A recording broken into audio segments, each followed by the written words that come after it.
And then through some unfortunate circumstances with a fellow worker, I got out of that and stayed home. Oh no, and then a series of horrible things happened. One of my kids was into drugs, and my marriage was breaking up, and my erstwhile best friend had taken my library job by lying about me.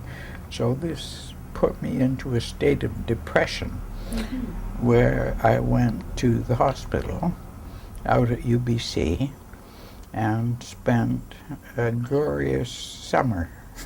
I was very interested in the effect of the hospital and daycare. The day room was such a great place for meeting other patients and sharing their stories. And the whole atmosphere of the daycare and the hospital appealed to me, and the living arrangements were good too, where we shared. And we needed to share because all of us had been through a lot. So I got the idea of starting up an apartment block where other ex-mental patients could share, live in the same situation, and possibly have a lounge where they could share and have meals, maybe one meal.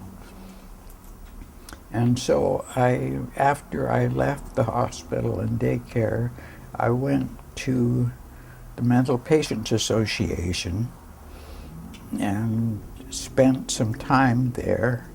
We didn't know where to go afterwards, and everybody said MPA was a good place to go. And a lot of us were feeling pretty suicidal. And so I went to MPA particularly to make friends and talk to people, and to talk to Lanny Beckman, the guy who'd started MPA, and tell him about my idea for an apartment block for mental patients.